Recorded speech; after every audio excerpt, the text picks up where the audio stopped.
Whoa, yeah, that's what I'm talking about. This thing's so much fun. The XSR900 with the new Akrapovic exhaust.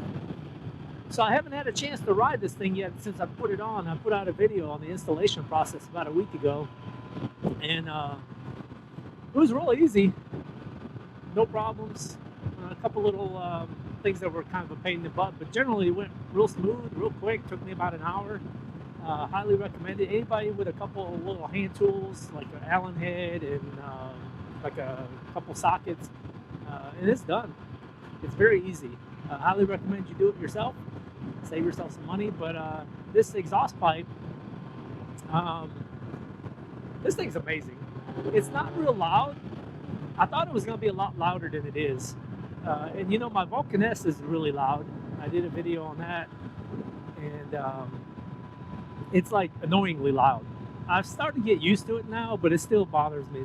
It's just too loud for me personally. Some people like that real loud exhaust. I don't. But this Akropovic exhaust, it just changed the sound of it. It just has a very deep rumble. Before it was kind of like a I don't know, like a buzzing mosquito. I don't know. It was just really weird sound. It wasn't very loud at all. The intake, actually, the sound from the intake was much better sounding than the exhaust itself. But this Akrapovic exhaust has a deeper rumble to it, and it does have a little backfire to it. Let me see if I can do it real quick. I'll downshift here after this curve and see if I can hear that sound.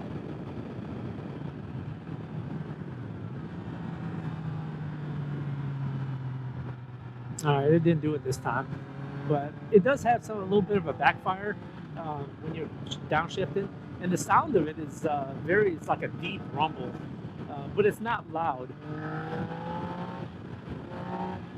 It's not annoyingly loud. It's loud enough to hear it and loud enough to put a smile on your face, but it's not like stupid, ridiculously loud like my Vulcan is. So overall, I'm very happy with this. It's really cool, and it looks really nice. And I did not tune it, and I'm not going to.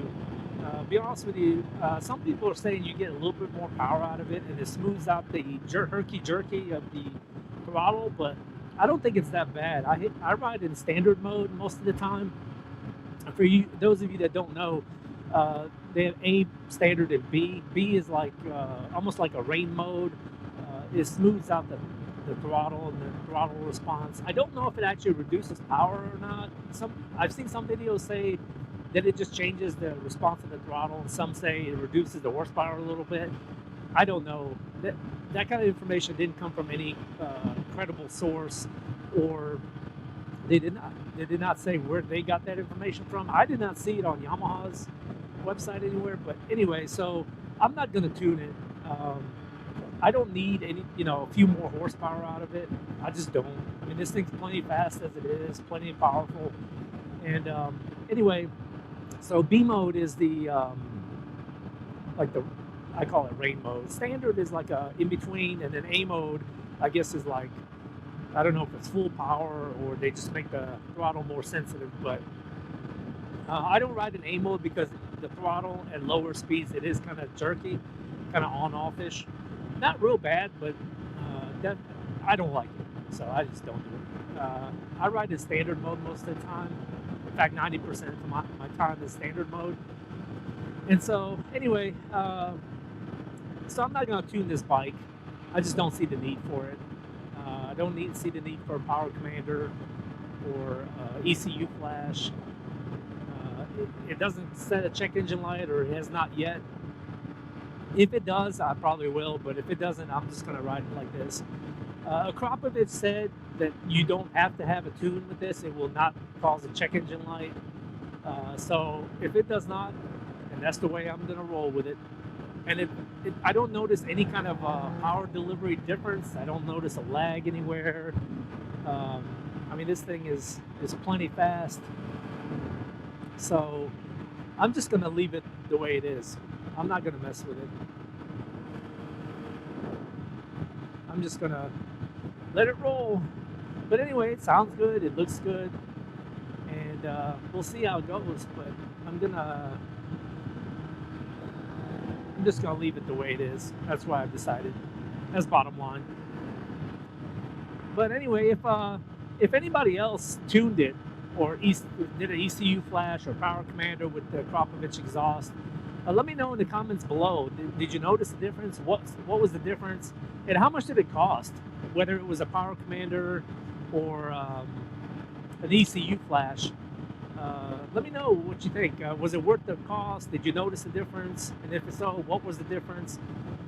Because I know mine, you know, like I said, it doesn't set a check engine light. I don't notice any power delivery difference.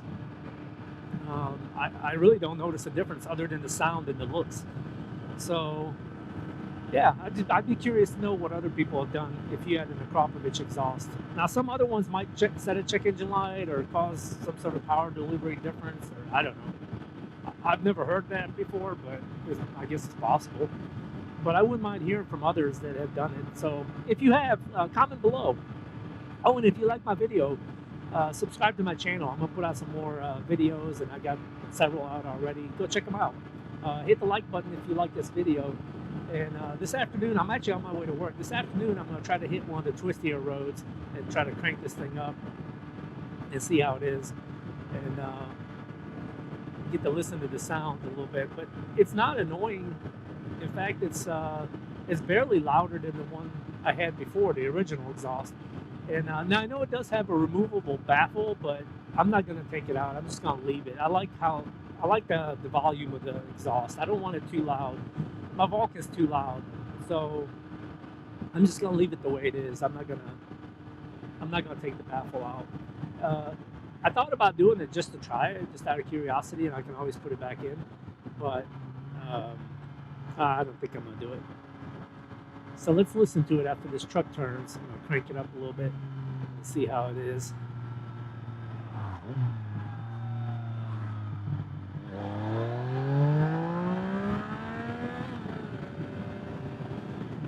That's the other problem with this bike. There's a police car behind me, and that's why I can't really crank it. There's an unmarked trooper behind me. But anyway, speed limit's 55, so I'm good. But that's the other thing is I talked about this before in my earlier videos. The smaller bikes are funner because you can really wring its neck, you know, and redline it and go through the gears, and you're not going some ridiculous speed. The 1000s, like my CBR 1000 I used to have, you know, that thing, you can't redline it. You're going like triple-digit speeds, so you can't do it. I mean, you can physically, you can, but you kind of don't want to. I mean, you can get in a lot of trouble and all that stuff. So, but even this bike, I mean, if you redline it, you're definitely above the speed limit. I can assure you that. You know, you're not in triple-digit speeds, but you're definitely way above the speed limit, enough to get you in trouble, especially with this trooper behind me. See, I just waved to that scooter, and he waved back. That's another thing. A lot of people say don't wave to scooters, like they don't get the so-called respect on the street. I don't care, man. I wave to anybody on two wheels. I don't care what you have, scooter, Harley. I don't care, whatever. But most of the scooters, they don't wave back. I don't know if they probably don't even know that whole wave thing, which I think is kind of silly in the first place. But you know, whatever. I don't even know where that came from. The sign of respect. Why you're respecting somebody because they have two wheels instead of four, so they don't get respect. I never get that.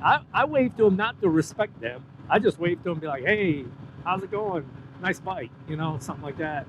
I don't wave because I'm showing you respect.